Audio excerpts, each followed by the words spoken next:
अस्सलाम वालेकुम। Lecture 76 start करते हैं। आवाज़ नहीं आनी चाहिए कल्प्रिट्स की तो खास तौर पे, नहीं तो आप क्लास से बाहर जाएंगे। ये आखिरी चांस मिला हुआ है सबको। ओके, अच्छा जी, एक भाई साहब पूछ रहे हैं कि हमारा सवाल है प्रेफरेंस शेयर्स रिडीमेबल रिडीमेबल पता नहीं क्या कैश डिविडेंड होगा नहीं होगा। अब भाई उसके ऊपर हम डिस्कशन करेंगे। 20-25 मिनट लगेंगे मेरे किसी एक दिन, जब मैं आपको समझाऊंगा प्रेफरेंस शेयर्स होते क्या हैं। फिर वो दो किस्म के होते हैं, इरिडीमेबल भी होते हैं, रिडीमेबल भी होते हैं। फिर उनकी क्या नेचर होती है। फिर बस मैंने आपको सिर्फ इतना बताया था वो सवाल करवाने के लिए कि इरिडीमेबल प्रेफरेंस शेयर्स जो हैं ये बस ऑर्डिनरी शेयर कैपिटल की तरह से ही है, सिर्फ इनको डिविडेंड में प्रेफरेंस दी जाती है और इनकी डिविडेंड की परसेंटेज फिक्स होती है बस, और वो कैश डिविडेंड ही है बस। इससे ज्यादा फिलहाल आपको कुछ नहीं बताया मैंने इरिडीमेबल के बारे में, ठीक है। तो ना अभी कुछ आपको बताने की जरूरत है, ये समझाना भी है और ये हमने आगे आईपीएस के अंदर इन प्रेफरेंस शेयर्स को, लोन वाले प्रेफरेंस शेयर्स या शेयर्स वाले, इनको देखना भी है जी। कौन सी कैपिटल वाली? मुझे भूल गया, पॉज करें जरा। जी भाई कह रहे थे जो प्रैक्टिस सेट 2 है हमारे स्टेटमेंट इक्विटी का, जिसमें राइट सब्सक्रिप्शन मनी के नाम से 420 रुपए आ रहे हैं, वो एडजस्टमेंट समझ नहीं आ रही। मुझे भी पता समझ नहीं आ रही, डिस्कस करनी है। शाम की क्लास में मिल रहे हैं ना। आज अगर नॉर्मल क्लास के अंदर टाइम बच गया 5-7 मिनट तो 5-7 मिनट की बात कर लेंगे, वरना फिर मैंने शाम की क्लास में यही छोटे मोटे काम ही करवाने होते हैं जो रहे होते हैं, ठीक है। तो इंशाल्लाह डिस्कस हो जाएगा। ओके, अच्छा जी, ये क्वेश्चन आपको दिया था होमवर्क में, बहुत अच्छा सवाल था। अगेन इस सवाल के अंदर दो ही चीजें थी, प्रायर ईयर एरर की करेक्शन थी और चेंज इन एस्टीमेट था।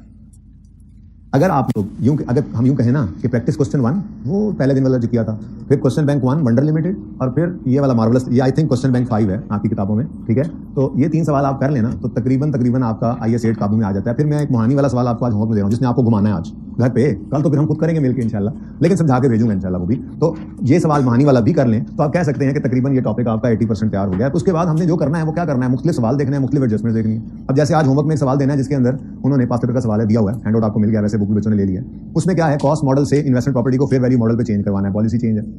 अब बाकी सारी अकाउंटिंग वही है जो आज भी करनी है हमने। अब बदल क्या गया, IAS 40 में कॉस्ट मॉडल और फेयर वैल्यू मॉडल। अब ये जिसको आता है वो IAS 8 अप्लाई कर लेगा, ठीक है ना। तो रिवैल्यूएशन है वो बीच में मिक्स हो जाएगा। तो बस IAS 8 की एप्लीकेशन जो है वो इन 3 सवालों में पूरी हो जाती है। आज जो तीसरा कर रहे हैं मैं मोहानी वाले को भी निकाल दूंगा, क्योंकि हमने पहले सवाल में चेंज इन पॉलिसी देख लिया था, दूसरे सवाल के अंदर एरर और एस्टीमेट चेंज देखा, तीसरे में फिर वही देख रहे हैं। अब टोटल ये 3 चीजें ही हैं, अकाउंटिंग पॉलिसी का चेंज, अकाउंटिंग पॉलिसी होती क्या है वो पढ़ लेंगे, थ्योरेटिकल है, और फिर उसका चेंज हो जाए, फिर प्राइस एरर पकड़ा जाए, करेक्शन हो जाए और चेंज इन एस्टीमेट आ जाए। इस 3 के अलावा चौथी चीज कोई नहीं है। तो ये तीनों चीजें तो इन सवालों में कवर हो रही है ना। तो इसका मतलब फिर सवाल में एडजस्टमेंट्स ही बदलेंगी, सवाल की तो जो है वो बाउंड्रीज यही है जो हमारे सामने है। तो इसीलिए ये सवाल ऑलमोस्ट सेम था रिक्वायरमेंट्स की हद तक भी जो मैंने आपको होमवर्क के अंदर दिया था, ठीक है। तो इस सवाल को फिर मैंने आज करवाया है तसल्ली से, इत्मीनान से। क्लास हमने तकरीबन इसी पे लगाई है और फिर डिस्कशन की है हमने मोहानी वाले सवाल की जो आपको होमवर्क में दिया है। पहले क्लास वर्क था लेकिन वो फिर ज़हन बदल गया, फिर मैंने ये सवाल करवा दिया होमवर्क वाला पूरा, और मोहानी वाले को आपको होमवर्क में दे दिया, वो कल कर लेंगे इंशाल्लाह, ठीक है। मोहानी और फखर लिमिटेड, ये 2 सवाल आपके आज हैंड आउट में होमवर्क हैं। फखर लिमिटेड बुक में बता दूंगा, पास पेपर है, पेज नंबर लिखा हुआ है हैंड आउट पे। और मोहानी मैन्युफैक्चरिंग क्वेश्चन बैंक 2 है, ये भी आपकी किताबें जो आप आज उम्मीद ले लेंगे, कल से मैंने हैंड आउट नहीं देना, ठीक है। तो ये बुक्स के अंदर आप मिल जाएगा, पेज नंबर मैंने लिखा हुआ, ठीक है। बुक ले लेंगे तो उससे फायदा ये होगा कि जो चीज़ें लिखवाई जाती हैं वो फिर रेलेवेंट जगह पे लिखी जाती है ना, हैंड आउट आगे पीछे हो जाता है। तो कोशिश करें ये हैंड आउट में जो 1-2 दिन में लिखा है इसको फिर आप टाइम निकाल के ना किसी वक्त इंपॉर्टेंट चीज़ें अपनी बुक के ऊपर उतार लीजिए, क्योंकि हैंड आउट में तो फिर पता ही आपको कहाँ जाना है, ठीक है। Following information has been extracted from the draft financial statements of Marvellous for the year 30 June 17। तो 30 जून 17 क्या है, ड्राफ्ट है, ठीक है। 30 जून 17 तो 30 जून 16 भी ड्राफ्ट होगा फिर,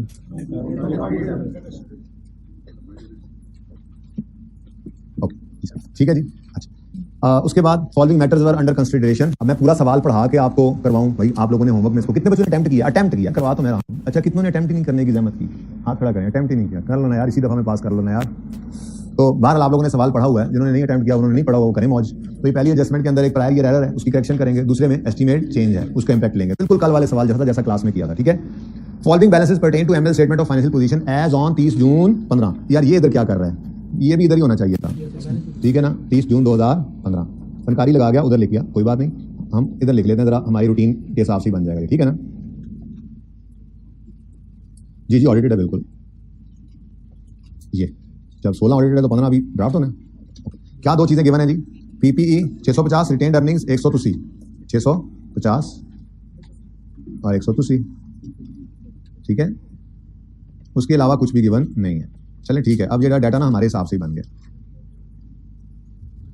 प्रॉफिट नहीं गिवन है, कोई बात नहीं, हमें कौन सा इस साल के प्रॉफिट की जरूरत होती है, आप देख लेंगे इंशाल्लाह, हमें कोई जरूरत नहीं पड़ेगी इसकी। चलें जी, तो ये वाला पॉइंट तो कोई नहीं, अब ये कोई नहीं, अब सवाल में समझें, क्योंकि ये मैं ऊपर ले गया, ठीक है ना। इग्नोर टैक्स, यही तो मसला है। IAS 12 पढ़ा होता तो टैक्स आता, FR 2 में था तो टैक्स इग्नोर नहीं करते थे, टैक्स रेट देता था और फिर उसकी भी इंप्लीकेशन होती थी करंट डेफर्ड टैक्स की, बड़ा मजा आता था इस टॉपिक में। अब तो बोर ही होते हैं इसमें, देखना आप लोगों को आ भी गया इतनी जल्दी, है कोई गल। Okay, following information pertains to draft financial statements of Marvellous for the year 30 June 17, 16, 15 PPE retained earnings और प्रॉफिट, सिर्फ ये 3 फिगर्स गिवन है. Okay, following matters were under consideration of the management. It was identified that ML नहीं होना चाहिए था, ML had incorrectly charged 36.75 million as maintenance expense. Incorrectly क्या कर दिया इन्होंने, मेंटेनेंस बना लिया इसको. हालांकि क्या है ये, incurred on installation of plant. कल क्या था, कल एक एक्सपेंस था, गलती से कैपिटलाइज हो गया था. आज एक एसेट था, कैपिटलाइज करना था, गलती से एक्सपेंस आउट हो गया. सवाल में सिर्फ रुख बदला था, वरना एडजस्टमेंट सेम थी. डेप्रिसिएशन का भी रुख बदल के देख लेना. ये सवाल इसलिए साथ दिया था, होमवर्क करने की भी जहमत नहीं हुई. चले ओके, अब हमारा साल 30 जून 17 है, ऐसा ही है. बोलो 30 जून 17 का मतलब हम यहां पे खड़े होंगे. कहां बना ले, यहां कहीं बना ले. अच्छा जी, हम यहां खड़े हैं जी 30 जून 2017 में, और वो कहता है the plant was available for use on यकम जुलाई 14. ये भी थोड़ा सा चेंज था कि हम खड़े हैं 17 में, और ये 30 जून 2016 यानी 16 वाला साल, और ये 30 जून 2015 यानी 15 वाला साल, और ये 30 जून 2015 का स्टार्टिंग पॉइंट यकम जुलाई 14. इस दिन गलती हुई. ठीक है, तो हमारे कल वाले सवाल में क्या था, जिस साल में खड़े थे उससे पिछले साल की गलती थी, लेकिन ये एक साल और पीछे चला गया. कोई बात नहीं, ठीक है. अच्छा, तो गलती है, प्रायर ईयर एरर है, इसको करेक्ट करेंगे वो उधर से जाके. अच्छा, एंट्रीज आज फिर रहेगी, मुझसे भूल ही गया. अकाउंटिंग एंट्रीज इन्होंने तो आज मांगी नहीं है. वो जो रिक्वायरमेंट, वो पहले दिन की रिक्वायरमेंट थी, वो अभी तक रहती रह गई हैं. लेकिन आप जब भी सवाल करें ना, थोड़ी सी जगह छोड़ते रहें. एक रिक्वायरमेंट के लिए 3-3, 4-4, 6-7 लाइनें छोड़ते जाएं. ठीक है ना. फिर किसी दिन किसी एक सवाल उसी पहले में करवा दूंगा, और उसके बाद फिर फटाफट सारों में आप लेंगे. बल्कि ज़्यादा बेहतर हो जाएगा कि हम सारे सवालों की उन एंट्रीज को इकट्ठा करें. उसके लिए बस मुझे ये करना पड़ सकता है कि किसी बच्चे से मैं रजिस्टर, किसी बच्चे से टीए को कोई बच्चा रजिस्टर, वो बच्चा अपना रजिस्टर देगा जिसने सारे नोट्स बनाए हुए होंगे, यानी कि जो हमने सवाल क्लास में किए हैं. क्वेश्चन 1 किया, फिर क्वेश्चन बैंक 1 किया, और ये अब मार्वल्स वाला हो रहा है, और इसके बाद मतलब जितने तक वो हो नहीं जाता. ठीक है ना. तो ये 3-4 सवालों के वो मुझे वो नोट्स देंगे ना, तो मैं जो इतना रॉन्ग जिस तरह से लिखवाई थी ना, वैसे ही मैं बना दूंगा. बुक के अंदर थोड़ा फॉर्मेट डिफरेंट होता है. ठीक है ना. वो वैसे ही मैं एक जगह पे लिख के ले आऊंगा, फिर किसी एक सवाल में समझाऊंगा, और उसके बाद अगले सवालों में आप करते जाएंगे, मैं उसको सॉल्व करता जाऊंगा, ताकि सारे सवालों की एंट्री वो इकट्ठी हो जाए और वो कॉन्सेप्ट भी पक्का हो जाए. ठीक है ना. बहरहाल वो पेंडिंग है, तो जरूरी चीजें करेंगे इंशाल्लाह. चलिए जी, ये तो पता लग गया कि 3 साल पर ये मामला चला गया. The plant was available for use on and had been depreciated on straight line basis over life of 4 years. ठीक है जी, लाइफ दे दी है उसने, तो डेप्रिसिएशन का इंपैक्ट भी आएगा. ठीक है जी, कर लेते हैं इसको, अभी कर लेते हैं. सेकंड पॉइंट क्या है, आपने पढ़ा हुआ है, पहले हम फर्स्ट पॉइंट को कर लेते हैं. ठीक है जी, ये है जी, मिसाइल तैयार है, ये बाकी मिसाइल संभाल कर रखें. पीपीई डेबिट कैश क्रेडिट होना था. अहमद मुंह मत छुपाओ, आंखें बाहर नजर आती रहेंगी मुझे हर बच्चे की. कोई बच्चा किसी बच्चे के सर के पीछे ना छुपा करे. मैं इधर आया हूं, खुद एडजस्ट करें, मुझे प्रॉब्लम होती है वैसे. ठीक है जी, पीपीई डेबिट कैश क्रेडिट होना चाहिए था, गलती से मेंटेनेंस एक्सपेंस डेबिट कैश. मैं ओरिजिनल रॉन्ग लिखना नहीं चाह रहा, इतना सिंपल काम है, डायरेक्ट करें दिमाग के अंदर. ठीक है, पीपीई डेबिट कैश क्रेडिट होना चाहिए था, गलती से maintenance expense debit cash credit हो गया. तो सही करना है तो पीपीई डेबिट होना था, नहीं हुआ, करें. और एक्सपेंस गलत डेबिट हुआ है, सही होने के लिए क्रेडिट करना है. तो भाईजान ये जगह ना छोड़ दिया करें अगर नजर नहीं आता तो, वरना आज के बाद ये नहीं कहना मुझे यहाँ नजर नहीं आ रहा. आएगा, आप तो नजर आएगा. वर्किंग 1 2017 में खड़े हैं, 16 नहीं 15 आएंगे. 2015 जी. पीपीई डेबिट होना था, इंस्टॉलेशन है ना, इंस्टॉलेशन गलती से मेंटेनेंस कर दी, तो ऐसे डेबिट होना था, नहीं हुआ, कर ले. पीपीई डेबिट कितने थे, 36 पॉइंट, और कैश क्रेडिट होना था, हो गया, कुछ ना करें. ये मैं जबानी कर रहा हूं, अगर तकलीफ हो रही है तो कहते हैं तो लिख देता हूं, इतना रहा. जिसको फिर ज्यादा तकलीफ हो रही है खुद लिख ले. अच्छा जी, तो पीपीई डेबिट होना था, नहीं हुआ, कर लें. कैश क्रेडिट होना था, हो गया, कुछ ना करें. रिपेयर एक्सपेंस गलत, ये मेंटेनेंस एक्सपेंस गलत डेबिट हुआ है, सही करने के लिए क्रेडिट कर लें. Maintenance expense 36.75. अगली बात, हाँ जी अगली बात बताएं. हाँ, एसिड को हिट लगी है तो डेप्रिसिएशन को तो खामखा लग जाएगी, पठानों वाली खामखा. ठीक है जी, तो एसिड बढ़ रहा है, डेप्रिसिएशन को भी बढ़ा लें. लेफ्ट बढ़ाने की entry, depreciation expense debit, PPE ही कर दो क्रेडिट. ठीक है जी, सिंपल सी है, वर्किंग तो कर दो. 36.75 डिवाइडेड बाय 4 अच्छा सॉरी 4 डिवाइडेड बाय 4, ये 9.19.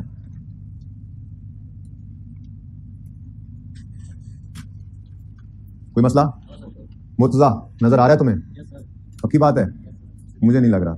वहां से निकल जाओ, पीछे आ जाओ, वहां से निकलो. इसको यार ये तीसरी रो में इधर जगह दे देते हो भाई कोने पे. अल्लाह जाए खैर दे आपको. थोड़ी सी इतनी जगह पे पूरा आ जाएगा. ऐसे वो जैसे कोई गांव वगैरह में ना ऐसे चारपाई हिल रही होती है ना, तो वो बीच में लकड़ी का ऐसा वैसे ही है, कहीं भी फिट हो जाएगा. ठीक है, बिठा लो कोने पे, थोड़ी सी जगह लेगा, ज्यादा नहीं. ठीक है, अच्छा चले, आपको तो नजर आ रहा हो. ये वाली ना सीट अब एंड तक के लिए खाली रख दो, ठीक है ना। हाँ, 3 से ज्यादा ना बैठा करो, इधर भी 3 से ज्यादा नहीं, जब तक वैसे ये इतना मसला नहीं होता, लेकिन फिर भी जब क्लास भर जाएगी, मजबूरी होगी, फिर मैं बैठाऊंगा तो कोना यूज नहीं करूंगा ना, ठीक है। अभी जो है गुंजाइश पहली रो के अंदर 3-3 सीट्स खाली रह सकती हैं, क्योंकि आखिर में भी 5-7 सीटें खाली पड़ी हैं, तो एडजस्टमेंट हो सकती है। ओके, अच्छा 2016 आया और ये गलती फिर सही करेंगे अगले साल भी, पागल थोड़ी है, ठीक है। हाँ, डेप्रिसिएशन का इम्पैक्ट फिर आना है, depreciation expense debit PPE credit 9.19, कुदरती लाइन पे काम एंड हो गया है। चलो जी, अच्छा जी, उसके बाद 2017 आ गया, ये एंट्री फिर हो जाएगी, क्यों हो? अच्छा, वो गलती सिर्फ यहां पे हुई थी, एसेट गलत, कल गलत रिकॉर्ड हो गया था।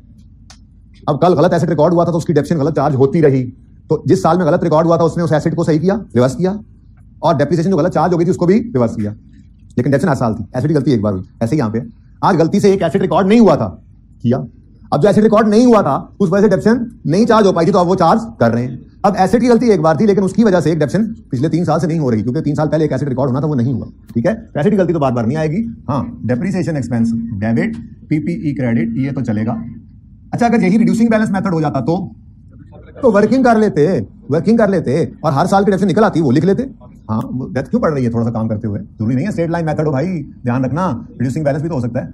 आपको आदत पड़ी हुई है भाई, ट्रीटमेंट सिखा दिया आपको उन्होंने, अब मेथड वो सम ऑफ ईयर लगा दें, फिर डेप्रिसिएशन एक्सपेंस ही निकाल लेना, वो तो अभी तक हमने किया ही नहीं sir, sum of year intro में तो किया हुआ है ना, मैं आखिरी क्लास में करा दूंगा, कोई मसला नहीं जी। बच्चों, ये नजर आ रहा है आपको, ये लाइन नजर आ रही है वाली लाइन, यही मुझे नजर ज्यादा आ रही है, आपको नहीं नजर आ रही, किसको बेचारे को नहीं नजर आ रही? अल्लाह पाक से मेरे भाई आपको, ये अगर अभी भी आपको नजर नहीं आ रही तो अब तो आ रही, ठीक है। Okay, now this was adjustment 1, हो गई कहीं खत्म, एडजस्टमेंट नंबर 1। कोई मसला है तो पूछ लीजिए। हाँ जी, कोई मसला है तो मुझे नहीं बताना। अच्छा, पूछे कोई मसला है तो हाँ बोले। हाँ, उसको एसेट क्रेडिट कर देते हैं। डेप्रिसिएशन 2 एंट्रीज होती हैं, depreciation expense debit accumulated depreciation credit कर लो या एसेट ही क्रेडिट कर लो, बात तो एक ही है, ठीक है ना। ये क्या एक्यूमुलेशन क्रेडिट होना, इसका बढ़ना दरअसल एसेट की कमी है, तो ये जो मर्जी लिख लो, ये सही होता है। हमने पहले दिन 2 तरह से एंट्री सीखी थी डेप्रिसिएशन की, फिर मैंने कहा था एक्यूमुलेशन बेटर प्रेजेंटेशन है, इस पे चलो, लेकिन याद आ रहा है मैंने कहा था depreciation expense debit asset credit होता है, लेकिन ज्यादा बेटर क्या है, इसको अलग रखो, depreciation expense debit accumulated depreciation credit, asset को कॉस्ट पे रखो, एक्यूमुलेशन अलग रखो, ये बेटर प्रेजेंटेशन है, ये जरूरी भी है, यही करते भी हैं, क्योंकि यही हम नोट बनाने के लिए यूज करते हैं। लेकिन ये सारी बातों को लेकर चलते चलते फ्रैक्शन ऑफ एरर के टॉपिक में आए तो मैंने कहा था इस टॉपिक के अंदर बेहतर है एक्यूमुलेशन क्रेडिट करने की बजाय, अगर आपने उसका इंपैक्ट लेना होता है ना आगे फाइनेंशियल स्टेटमेंट्स में, प्रॉफिट्स पे, एसेट्स पे, तो आप बेहतर है ये यूज कर लिया करो, पोस्टिंग आसान हो जाती है। सिर्फ इस वजह से हम ऐसे कर रहे हैं, ये है वही एक्यूमुलेशन क्रेडिट, यहाँ पे एक्यूमुलेशन क्रेडिट हो रहा है, हमने एसेट क्रेडिट कर दिया, बात तो एक ही है। क्लियर है जी? और कुछ समझ? चलें आगे, हाइब्रिड वालों ओके जा रहा है सब? Okay, this was adjustment 1 and this is adjustment 2. Grammar, English is coming fast, very fast. In view of significant change in expected blah blah blah blah, decided to change the depreciation method. It has been decided to change the depreciation method from reducing balance to straight line. ठीक है जी, depreciation method estimate होता है, ये change हो रहा है, ठीक है। अच्छा, the equipment was purchased on यकम जुलाई 15, यानी इधर ये वाला एसेट इधर खरीदा था, ऐसे ही है। तो अब हम खड़े इधर हैं, एस्टिमेट चेंज हो गया है, तो इस साल की डेप्रिसिएशन भी सही करेंगे, इस साल की डेप्रिसिएशन भी सही करेंगे, इस साल की भी, इधर सब देख रहे हैं ना, इस साल की डेप्रिसिएशन भी सही करेंगे, इस साल की भी। एस्टिमेट अंदाजा है, अंदाजा था एक बदल गया, तो जब अंदाजा था उस हिसाब से एक्सपेंस निकाल लिया, वो सही है। अब जो कमी बेशी है वो यहां पूरी करो और फ्यूचर ईयर्स में पूरी करो, ठीक है ना। एस्टिमेट चेंज में कभी भी हम रिट्रोस्पेक्टिव नहीं जाएंगे, एस्टिमेट चेंज प्रोस्पेक्टिवली अप्लाई करते हैं, यानी जिस साल पता चल गया एस्टिमेट में रिवीजन आ गई है, उस साल को सही करो, सही अंदाजे के हिसाब से, और उससे आगे वाले सालों को सही करो, जो हुआ सो हुआ, उसको नहीं छेड़ना। लेकिन ऑन कॉन्ट्रैरी, लेकिन अगर चेंज इन पॉलिसी की बात करें तो जब से अप्लाइड थी वहां से सही करके लाना पड़ता है, पॉलिसी को चेंज करके लाना पड़ता है। रिट्रोस्पेक्टिव एप्लीकेशन क्वेश्चन 1, अगर प्रायर ईयर एरर है तो उसको भी रिट्रोस्पेक्टिवली रीस्टेट करके सही करके लाना पड़ता है, ठीक है, सही करके लाना पड़ता है। रिट्रोस्पेक्टिव एप्लीकेशन, रिट्रोस्पेक्टिव रीस्टेटमेंट, ये किस सूरत में हो सकती है? चेंज इन पॉलिसी और प्रायर ईयर एरर करेक्शन में। एस्टीमेट चेंज में रिट्रोस्पेक्टिव नहीं जाना, प्रोस्पेक्टिवली, करंट और फ्यूचर को। आप ये कहना चाह रहे हैं कि एप्लीकेशन में अगर स्टैंडर्ड माफ कर दे और हम ना करें तो ना करो, ठीक है। मैं तो ये कह रहा हूँ कि रिट्रोस अगर पॉलिसी चेंज है, वॉलंटरी है, मैनेजमेंट ने कहा कि हम अपनी मर्जी से कर रहे हैं, फिर तो जरूरी है। और अगर स्टैंडर्ड बदला और उसने कह दिया जाओ, फिर भी जरूरी है, ठीक है। जाना तो पड़ सकता है ना, जाना पड़ तो सकता है ना, चेंज एस्टीमेट में जाना ही नहीं पड़ेगा कभी, ये बात बता रहा हूँ। ठीक है जी। अच्छा, तो इसका मतलब ये हुआ कि हमारा एस्टीमेट चेंज 17 में हुआ है, तो हम सिर्फ 17 और उससे ऑनवर्ड से सही करेंगे चीजों को। ठीक है, ओके जी जी बोले। एरर करेक्शन के लिए 2 दिन से जा रहे हैं जिसके लिए जी।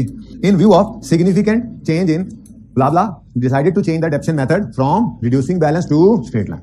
The equipment was purchased on July 15 at a cost of 80 million, having estimated useful life of 5 years and residual value of 16. अब ये एसेट खरीदा था जुलाई 15 पे 80 रुपए का, इसकी रेजुअल वैल्यू 16 थी, लाइफ 5 साल थी। The depreciation at the rate of 27% on reducing balance method, वही पुराने वाला, पहले रिड्यूसिंग बैलेंस पे था ना, अब कॉस्ट पे आए हैं, रिड्यूसिंग बैलेंस से कॉस्ट पे आए हैं। ठीक है, तो रिड्यूसिंग बैलेंस वाला रेट उसने दिया हुआ है, चेक करना है तो चेक कर लो, मैं ऐसे नहीं कह रहा ये बात, ये वही रेट है जो दरअसल था। आपको रेट निकालना आता है रिड्यूसिंग बैलेंस में। 1 माइनस nth रूट 5 है, s क्या है 16, c क्या है 80 इंटू 100 करो 27.5% आ गया, ये 5 भाई यूजफुल लाइफ है। ठीक है, ये n है, तो मतलब 27.5 रेट बनता था और वही रेट उन्होंने लिखा भी हुआ है, ये निकालना नहीं था भाई, ये तो मैंने वैसे आपकी तसल्ली करवाई है। वो कह रहा है हमने एक एसेट 15 में खरीदा था, उसको रिड्यूसिंग बैलेंस पे डेप्रिशिएट कर रहे थे, सोचा रिड्यूसिंग बैलेंस पे करेंगे, तो उन्होंने रेट फिर इस हिसाब से ये निकाला होगा 27.5। अब 15 में ऐसे ही, ये 16 वाले साल में ऐसे ही कर लिया हमने, 17 में हमने कहा नहीं, इसको चेंज करके क्या कर दें, स्ट्रेट लाइन।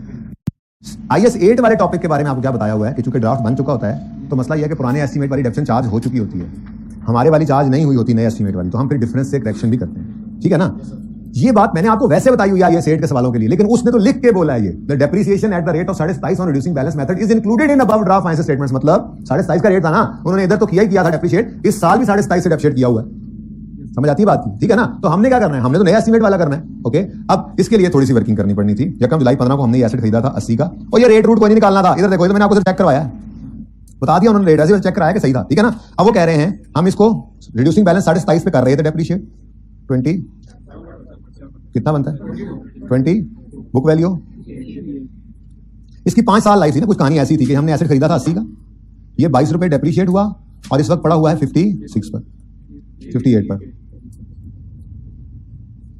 अब हम क्या किया करते हैं इसके बाद तो हमने करना है 58 book value at the date of change in estimate divided by remaining life. सवाल ने नहीं बताया रिमेनिंग लाइफ, रेजुअल वैल्यू बदली है, तो रेजुअल वैल्यू भी 16 है और लाइफ भी ओरिजिनल 5 है, तो रिमेनिंग हम निकालेंगे, बन जाएगी 4, तो हम 58/4 करेंगे। ये वो डेप्रिसिएशन है जो अब चार्ज होनी चाहिए नए एस्टीमेट वाली।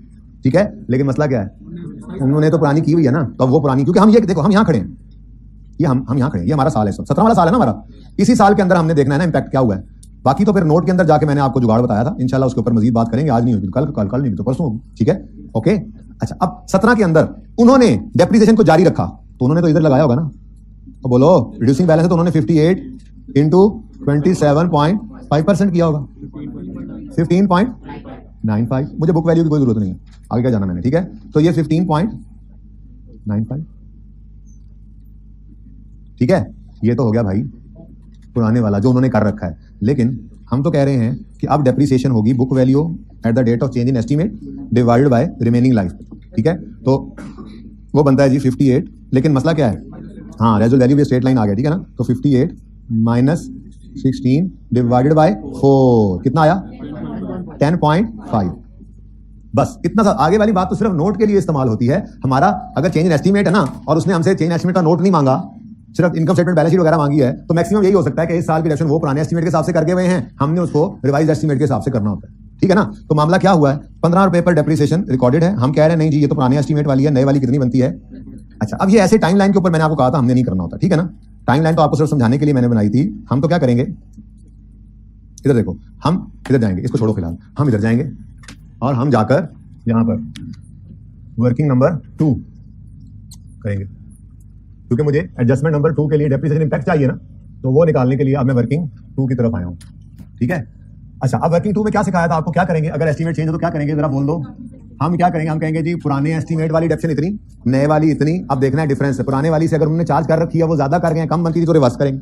पुराने वाले एस्टीमेट से उन्होंने चार्ज कर दी हुई है, वो जितनी जो नए वाली बनती है वो ज्यादा है, तो हम कम चार्ज हुई है मजीद बढ़ा लेंगे, वो तो इंपैक्ट देखेंगे। ठीक है, तो वर्किंग 2 में हमने डेप्रिसिएशन इंपैक्ट निकालना है।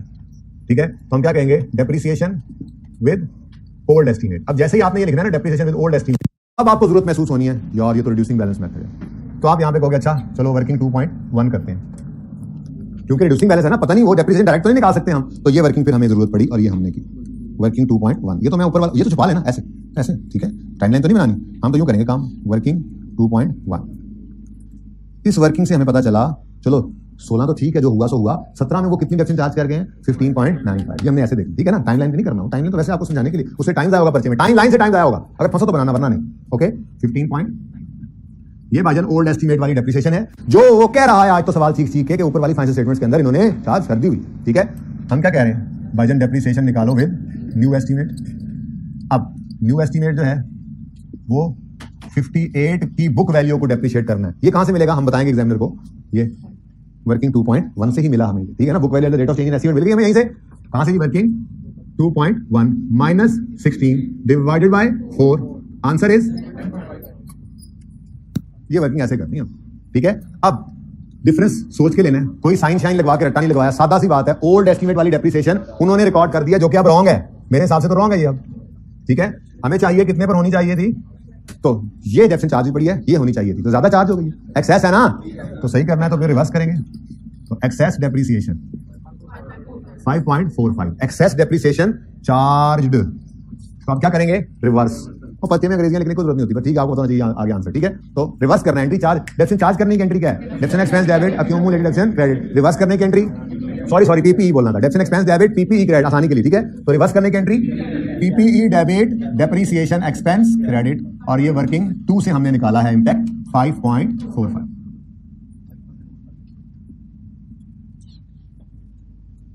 ठीक है जी, खत्म कहानी, बस ये वर्किंग थी, और ये वर्किंग बनाई इस फिगर के लिए, और ये हमारे सवाल की टोटल वही एडजस्टमेंट्स थी, दोनों ही आपके सामने मौजूद हैं, ढेर हो चुकी हैं जी, सारा ही हो गया, तो बस पोस्टिंग रह गई, ठीक है। अब रिक्वायरमेंट क्या है वो देखते जाते हैं, उन्हें बनाते जाते हैं, लेकिन तरतीब रखेंगे अपनी। Statement of financial position, statement of profit और loss, statement change in equity, हमारी तरतीब स्टेटमेंट ऑफ प्रॉफिट और loss, statement of change in equity और स्टेटमेंट ऑफ फाइनेंशियल पोजीशन। ये मसला ना इसमें बच्चे में, असल में मसला इस मुंडे के मसला है, जितने बिठाओगे नहीं बोलना है, तुमसे कोई ना कोई बोलता है, पता नहीं चक्कर क्या है जी। चलो नंबर एडजस्टमेंट, रिक्वायरमेंट नंबर 2 पहले लिखनी है जी, रिक्वायरमेंट नंबर सही लिखना है, एमएल स्टेटमेंट ऑफ पूरा लिखना है पर्चे में, प्रॉफिट और लॉस, लेकिन अभी एक भाई ने कहना है सर एक्सट्रैक्ट लिख दें, okay. For the year ended पर्चे में पूरा लिखना 30 जून 2017 जी। कौन कौन से, अच्छा देखो उसने कहा है कंपैरेटिव बनाओ, कहा है ना उसने रिक्वायरमेंट में, देखो क्या कहा हुआ है, प्रिपेयर एक्सट्रैक्ट्स इंक्लूडिंग कंपैरेटिव, वो ना भी कहे तो बनाने। अच्छा चलो आप ये बात मान भी लो उसने लिखा हुआ है, फिर भी कंपैरेटिव तो आज तक हमने ये पढ़ा था 17 में खड़े हैं तो सिर्फ 16 कंपैरेटिव है, तो फिर बैलेंस शीट में 15 क्यों बनाते हैं।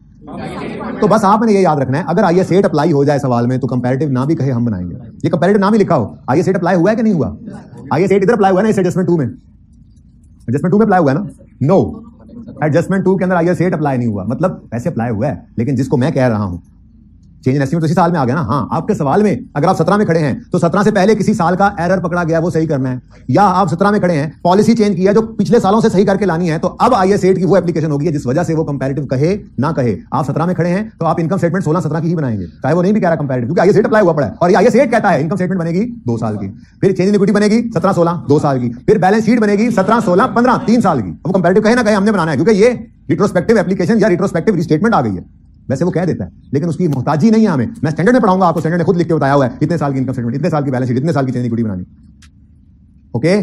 चले तो फिलहाल तो 2 साल की इनकम स्टेटमेंट बनाएंगे।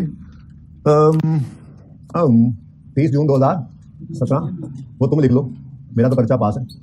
30 जून 2016, सॉरी भाई वो आप लिख लें, जैल बदलो, पेट्रोल मुक गया जी भाई। प्रॉफिट लिखा हुआ है सवाल में तो प्रॉफिट ही लिख दें।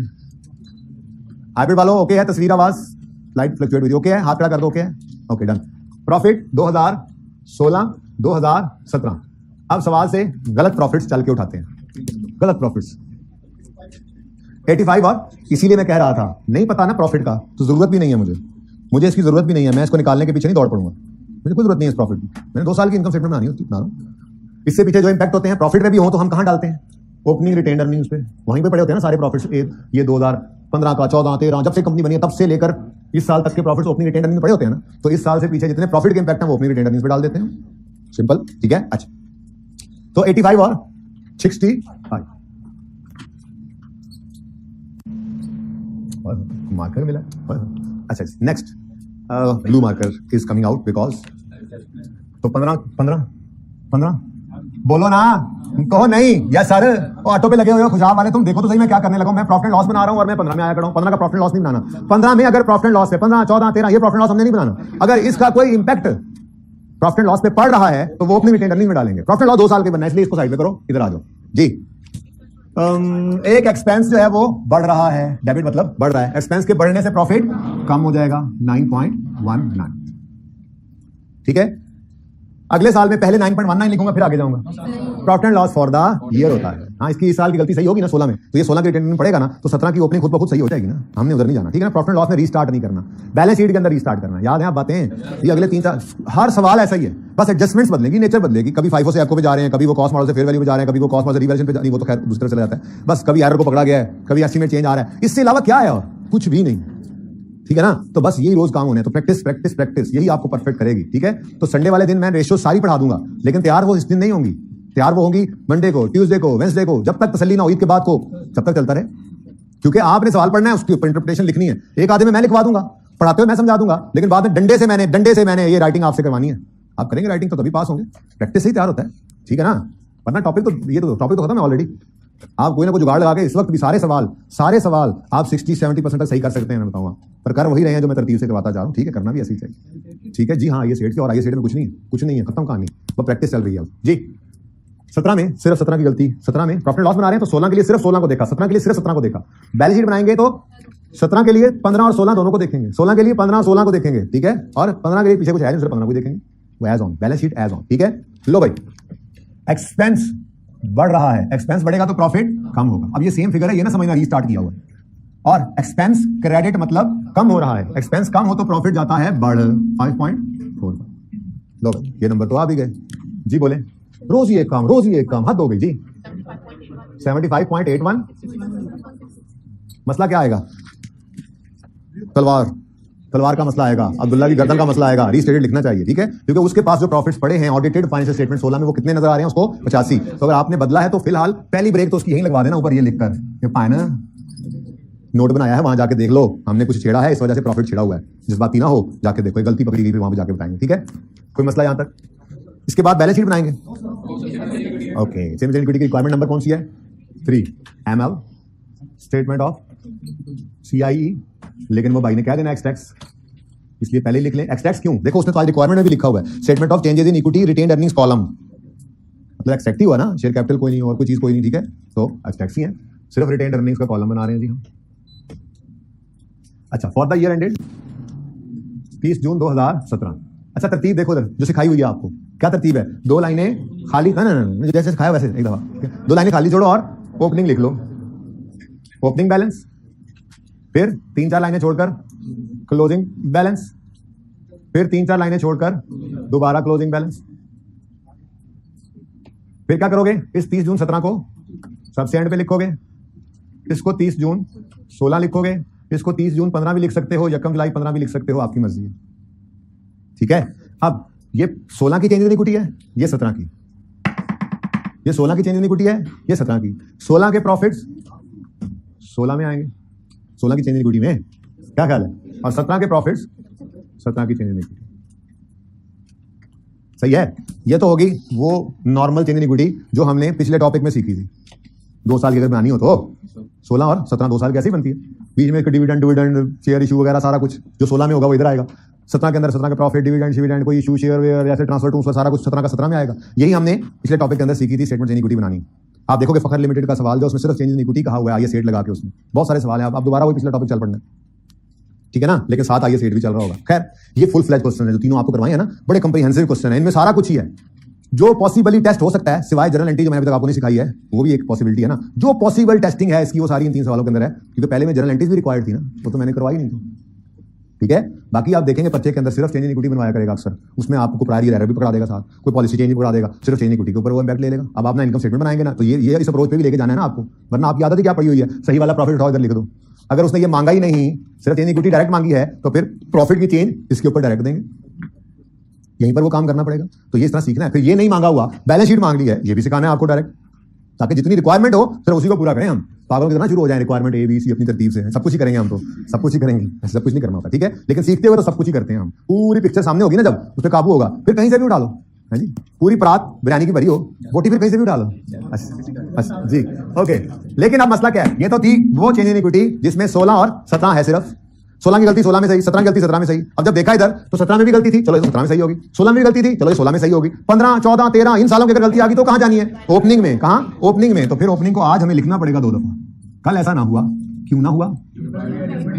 क्योंकि उससे पीछे गलती जा ही नहीं रही थी जिन 2 साल में हम खड़े थे। ठीक है, यहां पर हमने एक लाइन ऐड करनी है, प्रायर ईयर एडजस्टमेंट। ये मैंने बदला ही नहीं, पहले सवाल में भी यही था, दूसरे में भी यही है, तीसरे में भी यही है। ठीक है, तो यहां जनाब हमारी statement of changes in equity बन जानी है इंशाल्लाह, और फिर हम आगे बढ़ जाएंगे बैलेंस शीट की तरफ। ठीक है जी, अब इस पे थोड़ी सी डिस्कशन है, इस पे लगेंगे हमें कुछ 10 मिनट। ठीक है, कल वाले सवाल से थोड़ा सा डिफरेंस है। ओके, नई चीजें तो सीखते रहना है ना हमने। अच्छा,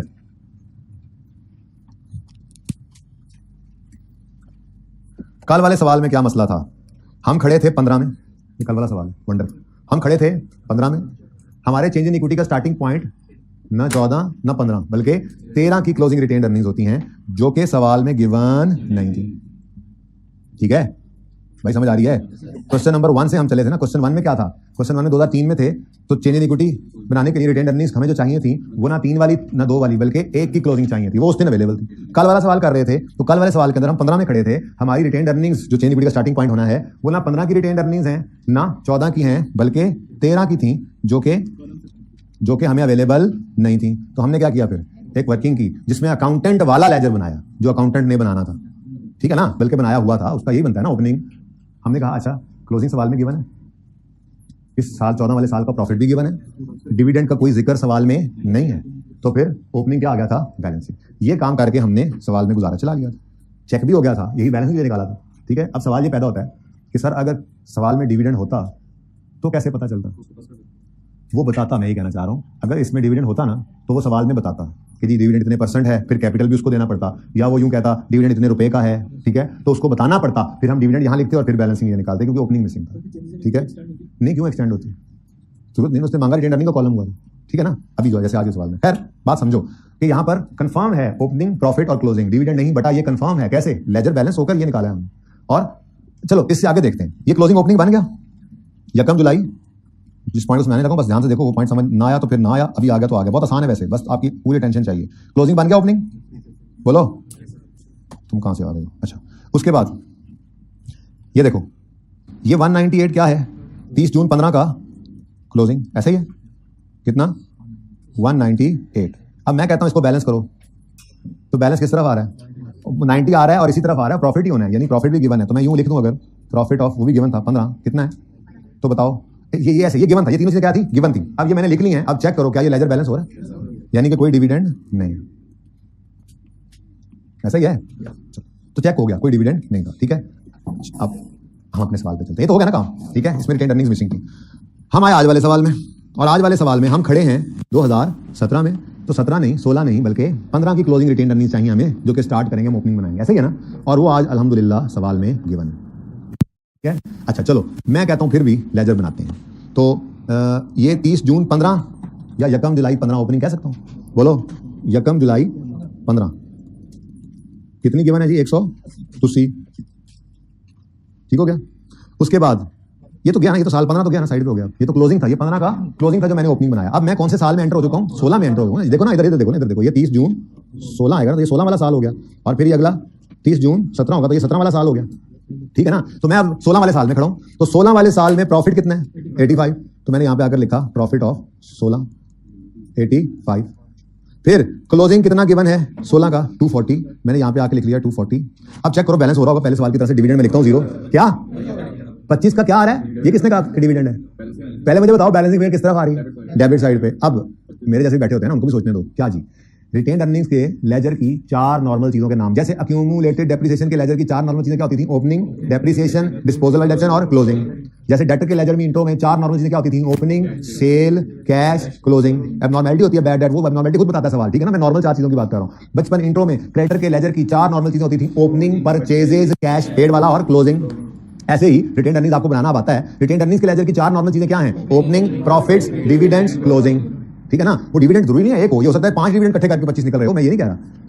तो आगे कैश फ्लो एनपीओ के टॉपिक के अंदर ना हर सवाल में बेतहाशा लेजर्स होंगे और हर लेजर को ऐसे ही बैलेंस करना है, उसकी नॉर्मल चीजों को सोच कर देखना है कौन सी साइड पे बैलेंसिंग फिगर आ रही है, जैसे यहाँ पे आया कैश फ्लो और एनपीओ जब आएंगे तो फिर पता लग जाएगा ना। अगले टॉपिक्स हैं, दो बड़े मेन टॉपिक्स हैं, ठीक है, दोनों में से सवाल एक्सपेक्टेड है।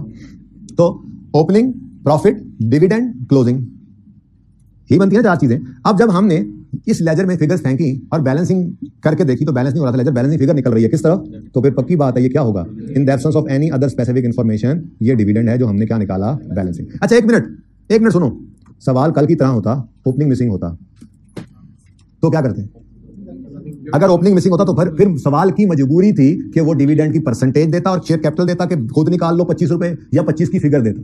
दो चीजें मिसिंग नहीं कर सकता था। कल वाले सवाल में क्या था, कल वाले सवाल के अंदर डिविडेंड सवाल में था ही नहीं, उसने क्लोजिंग मिसिंग कर दिया, हमने बैलेंसिंग निकाल लिया। आज वाले सवाल में डिविडेंड अगर है ना तो आपको ख्वाब नहीं आ जाना। वैसे अगर डिविडेंड है तो या तो ये ओपनिंग देगा, आपको डिविडेंड बैलेंसिंग निकालना पड़ रहा है, या ये अगर ओपनिंग मिसिंग करता ना इस सवाल के अंदर तो इसके लिए जरूरी था सवाल वाले के लिए कि ये डिविडेंड की अमाउंट देता, वरना तो सवाल हो ही नहीं सकता था, मुमकिन ही नहीं था, पॉसिबल ही नहीं है ये सवाल ऐसे बनना। ठीक है, थोड़ी देर मैंने अपनी जगह खाली कराई थी जी करेंगे लेकिन उसका तरीका आसान है, लेजर नहीं बनाएंगे, जरा सब्र कर दो, फिलहाल समझ लो पॉइंट, ठीक है ना, ये बात समझ आई है।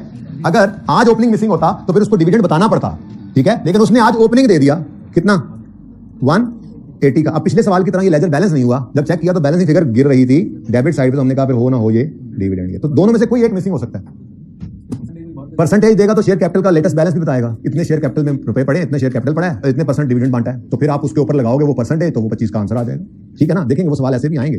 चांद पेंट्स आई थिंक एक है पास पेपर, उसमें ऐसे ही है। अच्छा अब जी ये यकम जुलाई 2016 पर ब्रॉड डाउन बनेगा 240, ये अकाउंटेंट वाला है, प्लीज अपने वाली रिटेन अर्निंग्स, अपने वाले प्रॉफिट्स यहाँ ना फेंकने लग जाना। ये वो है जो अकाउंटेंट ने बनाया हुआ था, ये बैलेंस शीट उस वाली से उठा रहे हैं, उसके प्रॉफिट उठा रहे हैं, सही वाला प्रॉफिट नहीं है ये वही अकाउंटेंट वाला बनाना है आपने, ओके, ताकि पता लगे कितना डिविडेंड उसने रिकॉर्ड किया था या नहीं था, वो पता लग जाए। बाकी हम सही वाला बना रहे हैं, इस डिविडेंड को लेके जाएंगे सही वाले में, कोई प्रॉब्लम चले तो मुझसे पूछ लो, कोई मसला नहीं है तो फिर क्यों बोले जा रहे हो आपस हैं, बोलो दो।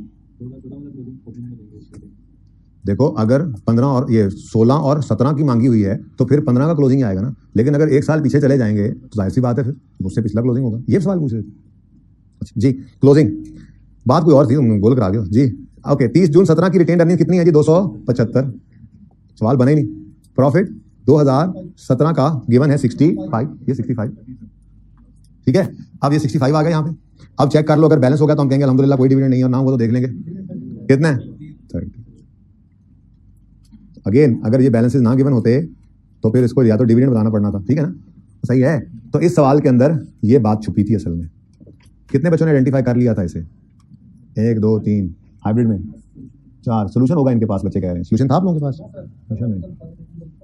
अच्छा मैंने नहीं बताया था, ओके। अच्छा सुनो, अब ये ऐसे नहीं है कि बैठ के लेजर बनाए और टाइम ज़ाया करें अहमद भाई, इसको ना कैलकुलेटर से देख लिया करेंगे। इधर देखो, ये देखो, opening plus profit less closing, calculator पे लिखो सिर्फ, ये किया था ना अभी थोड़ी देर पहले, ये नहीं किया था अभी, बोलो opening plus profit less closing.